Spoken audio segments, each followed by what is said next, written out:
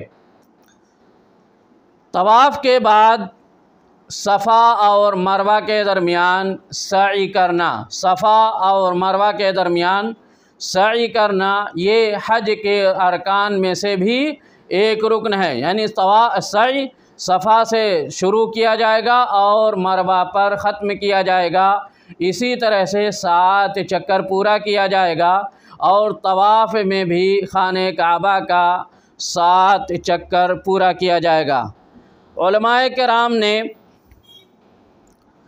طواف کے بعض شرطیں ذکر کی ہیں کہ ان شرطوں کے بغیر طواف پورا نہیں ہوتا ہے، یعنی حج کے ارکان میں سے ایک اہم رکن طواف افاضہ ہے، 10 ذی الحجہ کے دن خانہ کعبہ کا طواف کرنا، اور مکہ میں داخل ہونے کے بعد، یعنی جیسے آپ نے عمرے کا طواف کیا اسے طواف قدوم کہتے ہیں۔ مکہ میں داخل ہونے کے بعد آپ ایک طواف کریں گے، اگر عمرہ کی نیت کیے ہیں تو عمرہ کا طواف، تو اسے حج قدوم کہتے ہیں، اور دوسرا طواف طواف افاضہ، اسے طواف الحج کہتے ہیں۔ تیسرا طواف طواف وداع ہے کہ مینا سے واپس آنے کے بعد 13 ذی الحجہ کو آپ مکہ آ کر کے خانہ کعبہ کا حج کریں گے، پھر اپنے گھروں کو واپس ہوں گے۔ یہ طواف کے 3 نام ہیں، یا 3 طرح کے طواف ہیں جو حج میں کیے جاتے ہیں۔ اس کے لیے 7 بنیادی شرطیں ہیں۔ پہلی شرط ہے حدثین سے پاک صاف ہونا، یعنی آپ پاک و صاف ہوں اور باوضو ہوں۔ اللہ کے نبی صلی اللہ علیہ وسلم نے طواف کے بارے میں بتایا کہ یہ طواف نماز کی مانند ہے، بس فرق اتنا ہے کہ اللہ تعالیٰ نے اس میں گفتگو کرنا حلال قرار دیا ہے، لہذا تم میں سے اگر کسی کو گفتگو کرنی ہو تو بھلائی کی گفتگو کرے، تو اس کے لیے جس وضو بنانا شرط ہے، جس طرح سے نماز کے لیے وضو بنانا شرط ہے۔ دوسری شرط ہے ستر العورہ، شرمگاہ کو ڈھکنا، کپڑا پہن کر کے طواف کرنا۔ جاہلیت میں کفار مکہ اور ان کی عورتیں ننگے ہو کر کے طواف کیا کرتے تھے، اور جب دین اسلام آیا تو نبی صلی اللہ علیہ وسلم نے ننگے ہو کر طواف کرنے سے وضاحت کے ساتھ منع کر دیا۔ تیسری شرط ہے کہ 7 چکر خانہ کعبہ کا لگانا۔ آپ 6 پر اکتفا کرنا چاہیں یا 5 ہی پر اکتفا کرنا چاہیں، آپ کا طواف مکمل نہیں ہوتا۔ اسی طرح سے 8 یا 9 چکر خانہ کعبہ کا لگائیں تب بھی آپ کا طواف صحیح نہیں ہوگا۔ جس طرح سے نماز کی رکعات میں کمی اور بیشی نہیں کی جا سکتی، اسی طرح سے خانہ کعبہ کا طواف کرنے میں، طواف کے اشواط میں، طواف کے چکروں میں کمی اور بیشی نہیں کی جا سکتی۔ چوتھی اور 5ویں شرط یہ ہے کہ طواف کو حجر اسود کے گوشے سے، یعنی جس جانب حجر اسود ہے اس کے برابر سے شروع کیا جائے اور وہیں پر ختم کیا جائے۔ بقیہ 3 کونوں سے اگر آپ طواف شروع کرتے ہیں تو وہ طواف مکمل نہیں ہوگا، بلکہ کمی یا زیادتی ہو جائے گی، کمی یا زیادتی ہو جائے گی۔ اس لیے طواف حجر اسود سے شروع کیا جائے گا اور حجر اسود پر ہی ختم کیا جائے گا۔ وہاں تک پہنچنے پر 1 چکر مکمل ہوتا ہے، دوبارہ جب وہاں پہنچیں گے گھوم کر کے تب دوسرا چکر مکمل ہوگا، اسی طرح سے 7 چکر مکمل کیے جائیں گے۔ چھٹی شرط ہے طواف خانہ کعبہ کے باہر سے کیا جائے۔ خانہ کعبہ کے بغل میں جو جگہ چھوڑ دی گئی ہے جسے حطیم کہا جاتا ہے، وہ بھی خانہ کعبہ میں شامل ہے۔ اگر کوئی شخص اس کے اندر سے طواف کرتا ہے جگہ خالی ہونے پر، یا کبھی دیکھا کہ جگہ ہے تو یہ سوچے کہ میں یہاں سے گزر جاؤں، تو اس کا طواف مکمل نہیں ہوگا، اس کا طواف مکمل نہیں ہوگا، بلکہ حتیم بھی طواف میں شامل کرنا ضروری ہے۔ اسی طرح سے طواف میں موالات شرط ہے۔ ایک مرتبہ آپ نے شروع کیا تو جب تک ختم نہیں ہو جاتا تب تک آپ رک نہیں سکتے۔ یہ نہیں کر سکتے کہ آپ نے ایک چکر کی طواف کیا پھر جا کر کے چلے گئے 2 رکعت نماز پڑھنے لگے یا بیٹھ کر آرام کرنے لگے، پھر دوسرا چکر شروع کیا، اسی طرح سے دوسرا چکر مکمل کرنے کے بعد چلے گئے 2 رکعت نماز پڑھنے لگے، یا ضرورت سے آپ کو پیش آ گئی پوری کرنے لگے، تو ایسا کرنا صحیح نہیں ہے، ایسا کرنا صحیح نہیں ہے۔ ایک ہی وضو سے لگاتار آپ کو طواف کرنا ہے، نان اسٹاپ، بیچ میں رکنا یا دوسرا کام کرنا جس سے طواف منقطع ہو جائے، یہ صحیح نہیں ہے، طواف کی شرطوں میں سے ہے۔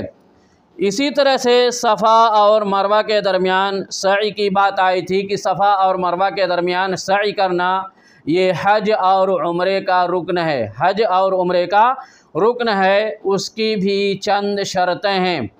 پہلی شرط ہے ان یکون 7 اشواط، کی 7 چکر ہو۔ آپ صفا پر گئے اور وہاں سے دوڑ کر چل کر مروہ تک پہنچے اور پہاڑی پر چڑھے، یہ ایک چکر ہوا۔ پھر مروہ سے صفا واپس آئے، یہ دوسرا چکر ہوا۔ اسی طرح سے 7 چکر پورا کرنا ہے تو جا کر کے آپ کی سعی مروہ پر ختم ہوگی۔ کمی یا زیادتی ہوگی تو آپ کی سعی صفا پر ختم ہوگی۔ اسی طرح سے بہت سارے لوگوں کے بارے میں سنا ہے یا بعض لوگ ایسا کرتے ہیں کہ صفا سے صفا تک واپس آنے کو، یعنی صفا سے سعی شروع کی، مروہ پر گئے، پھر مروہ سے صفا آئے، اس کو ایک طواف کہہ لیجئے مانتے ہیں، ایک چکر مانتے ہیں۔ اس طرح سے انہیں صفا اور مروہ کے درمیان 14 مرتبہ چلنا پڑتا ہے۔ اس کی ضرورت نہیں ہے، اس کی ضرورت نہیں ہے، بلکہ یہ بدعت ہے، یہ بدعت ہے۔ نبی صلی اللہ علیہ وسلم کی سنت سے یہ ثابت نہیں ہے۔ طواف صفا سے شروع کیا جائے گا اور مروہ پر ختم کیا جائے گا۔ 7 ہونا ضروری ہے، اور دوسری شرط ہے کہ صفا پر سے شروع کیا جائے اور مروہ پر ختم کیا جائے۔ جب 7 پورا کریں گے تبھی مروہ پر ختم ہوگا۔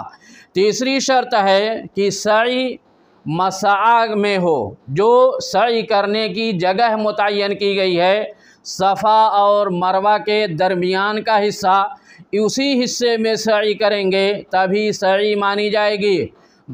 10 میٹر 15 میٹر مسجد کے باہر کے حصے میں ناپ کر کے صفا اور مروہ کی سعی کریں گے کہ اندر بہت زیادہ بھیڑ ہے، باہر میدان میں جا کر کے کریں ناپ کر کے، تو یہ سعی صحیح نہیں ہے، بلکہ صفا اور مروہ کے درمیان آپ کو سعی کرنی ہے۔ جس پر بھی صفا اور مروہ کا اطلاق ہوتا ہے، صفا اور مروہ کی پہاڑی جسے کہا جاتا ہے، یا جو نشانات آج کل بنائے گئے ہیں، وہیں پر صفا اور مروہ کی سعی کریں گے تبھی سعی مکمل ہوگی، ورنہ سعی آپ کی نہیں مانی جائے گی۔ یہ ہوئی حج کے ارکان کی بات طواف اور سعی کی شرطوں کے ساتھ۔ اس کے بعد ہے واجبات الحج۔ واجبات الحج کا معنی ہوتا ہے کہ اگر آپ سے چھوٹ گیا یا نہیں کر سکے تو اس میں فدیہ دینا واجب ہے، فدیہ دینا واجب ہے۔ واجبات الحج میں سے پہلا واجب ہے الاحرام من المیقات، میقات سے احرام باندھنا۔ اگر آپ نے بغیر احرام باندھے میقات پار کر لیا تو آپ کو میقات واپس آنا واجب ہے اور وہاں سے احرام باندھنا ضروری ہے۔ بغیر احرام باندھے آپ میقات کو پار نہیں کر سکتے، میقات کو پار نہیں کر سکتے۔ دوسرا واجب ہے ایام تشریق میں، یعنی 11، 12 اور 13 ذی الحجہ کو، یعنی 10 کا 10ویں ذی الحجہ کے بعد جو رات آتی ہے، 11 ذی الحجہ کے بعد جو رات آتی ہے اور 12 ذی الحجہ کے بعد جو رات آتی ہے، وہ راتیں ان دنوں میں آپ منا میں گزاریں گے، دن اور رات منا میں گزاریں گے۔ تو دن میں طواف کے لیے جانے کی اجازت ہے یا منا سے باہر جانے کی اجازت ہے، جیسے آگے تفصیل آئے گی۔ تو آپ کا منا واپس آنا ایام تشریق میں یہ واجب ہے۔ آپ منا کی راتوں میں ایام تشریق میں منا سے باہر رات نہیں گزار سکتے، منا سے باہر رات نہیں گزار سکتے۔ تیسرا واجب ہے حج کے واجبات میں سے رمی جمار۔ 10 ذی الحجہ کو جمرۃ العقبہ کو کنکری مارنا اور بقیہ 3 دنوں میں 11، 12 اور 13 ذی الحجہ کو تینوں جمرات کو ایک کے بعد دیگرے، پہلے نمبر پر پہلے جمرے کو، دوسرے نمبر پر دوسرے جمرے کو اور تیسرے نمبر پر تیسرے جمرے کو کنکری مارنا، یہ تینوں دن واجب ہے۔ پہلے دن یعنی 10 ذی الحجہ کو صرف آخری جمرے کو، جسے جمرۃ العقبہ کہتے ہیں، جو سب سے لاسٹ میں پڑتا ہے، اسے کنکری مارا جائے گا۔ پہلے 2 جمرات کو کنکری نہیں مارا جائے گا، پہلے 2 جمرات کو کنکری نہیں مارا جائے گا۔ بقیہ پہلے دن میں ظہر سے پہلے یا کہہ لیجئے مزدلفہ سے آنے کے بعد، چاشت کے وقت سورج نکلنے کے بعد کنکری مارنا واجب ہے، اور بقیہ دنوں میں کنکری زوال کے بعد ماری جائے گی، یعنی 11، 12 اور 13 تاریخوں میں ظہر کا وقت ہونے کے بعد سے لے کر مغرب تک یا بعد تک کنکری ماری جائے گی۔ ظہر سے پہلے یا ظہر کا وقت ہونے سے پہلے آپ 11، 12 اور 13 میں کنکری ماریں گے تو آپ کا یہ واجب پورا نہیں ہوگا، اس کا اعادہ کرنا زوال کے بعد واجب ہوگا۔ اسی طرح سے حج کے واجبات میں سے ایک واجب ہے طواف الوداع۔ میں نے ایک بتایا کہ طواف کی 3 قسمیں ہیں، طواف قدوم، طواف افاضہ اور طواف وداع۔ منا میں کنکری مارنے کے بعد 13 ذی الحجہ کو آپ کا حج مکمل ہو جاتا ہے، آپ کا حج مکمل ہو جاتا ہے۔ آپ منا ہی سے بھاگ کر اپنے گھر نہیں جا سکتے کہ وہیں سے سیدھے مدینہ چلے گئے، ریاض چلے گئے یا ایئرپورٹ چلے گئے۔ منا سے آپ کو مکہ آنا واجب ہے اور طواف کرنا یہ بھی واجب ہے۔ بغیر طواف کیے اگر آپ چلے گئے تو آپ فدیہ دینا آپ کے اوپر واجب ہے۔ اسے طواف وداع کہتے ہیں کہ منا سے واپس انسان حاجی مکہ آئے اور مکہ کا طواف کرے، پھر جہاں جانا ہے جائے۔ اور حج کے واجبات میں سے حلق یا تقصیر ہے، حلق یا تقصیر ہے۔ عمرہ کرنے والا صفا مروہ کی سعی کرنے کے بعد حلق یا تقصیر کرے گا، اور حج قران کرنے والا کنکری مارنے کے بعد حلق یا تقصیر کرے گا۔ سر کو موڑنا یا بال چھوٹے کرنا، سر کو موڑنا یا بال کو چھوٹے کرنا کنکری مارنے کے بعد اور قربانی کرنے کے بعد حلق یا تقصیر کرے گا۔ قران عمرہ کرنے والا صفا مروہ کی سعی کرنے کے بعد اور حج تمتع کرنے والا 2 مرتبہ کرے گا، پہلی مرتبہ تقصیر کرے گا اگر وقت کم ہے، اور دوسری مرتبہ حلق کرے گا، یعنی جیسے ذی الحجہ میں وقوف عرفہ میں 5-6 دن باقی ہے، اس نے عمرہ کیا اور تمتع کیا تو وہ تقصیر کرے گا تاکہ 10 ذی الحجہ کو حلق کے لیے اس کے پاس بال موجود رہے تو 10 ذی الحجہ کے دن حلق یا تقصیر کرے گا۔ یعنی اگر کوئی حج افراد کر رہا ہے، صرف حج کر رہا ہے، تو یا تو چاہے حلق کرے اور اگر چاہے تو تقصیر کرے، دونوں اس کے لیے جائز ہے، لیکن حلق کرنا حج اور عمرے میں افضل ہے۔ کیا ہے؟ افضل ہے، اور یہ حج اور عمرے کے واجبات میں سے ہے، حج اور عمرے کے واجبات میں سے ہے۔ قران کرنے والا صرف 1 مرتبہ حلق کرے گا، وہ عمرہ کرنے کے بعد نہ تو احرام کھولے گا اور نہ ہی حلق یا تقصیر کرے گا، بلکہ جب اس کی قربانی ہو جائے گی، جمرہ عقبہ کو کنکری مار لے گا، اس کے بعد وہ حلق یا تقصیر کر سکتا ہے۔ اس سے پہلے وہ نہ تو احرام کھول سکتا ہے اور نہ ہی حلق یا تقصیر کر سکتا ہے۔ اسی طرح سے صرف حج کرنے والا وہ 10 ذی الحجہ کو رمی جمرہ کے بعد یا جمرہ عقبہ کو رمی کرنے کے بعد حلق یا تقصیر کر سکتا ہے۔ یہ رہے حج کے ارکان اور حج کے واجبات کہ جن کا کرنا حج میں ضروری ہے، اگر رکن کسی کا فوت ہو جاتا ہے، چھوٹ جاتا ہے، تو اس کا حج مکمل نہیں ہوگا اور نہ ہی اس کا عمرہ مکمل ہوگا۔ اگر وہ عمرہ کرتا ہے دوبارہ اس کی قضا کرنا اس کے اوپر واجب ہے، لیکن اگر واجبات میں سے کچھ فوت ہو جاتا ہے، چھوٹ جاتا ہے، تو فدیہ دینے کی وجہ سے وہ پورا ہو جائے گا، دوبارہ حج کرنا ضروری نہیں ہے۔ اسی طرح سے احرام خواہ عمرے کا باندھیں یا حج کے باندھیں، اس میں کچھ پابندیاں ہیں کہ آپ احرام کی حالت میں یہ کام نہیں کر سکتے، جنہیں محظورات احرام کہا جاتا ہے۔ پہلے نمبر پر ہے سلا ہوا کپڑا پہننا، خواہ شرٹ ہو، قمیص ہو، پیجامہ ہو، کوئی بھی سلا ہوا کپڑا آپ احرام کی حالت میں نہیں پہن سکتے۔ دوسرا حرام چیز ہے عورت کا چہرہ اور ہاتھ کو ڈھکنا، عورت کے لیے احرام کی حالت میں چہرہ اور ہاتھ کو ڈھکنا جائز نہیں ہے۔ اسی طرح سے آدمی کا ٹوپی لگانا، عمامہ باندھنا، پگڑی باندھنا یا کسی بھی کپڑے سے سر کو ڈھکنا جائز نہیں ہے احرام کی حالت میں۔ اسی طرح احرام کی حالت میں خوشبو لگانا بھی جائز نہیں ہے۔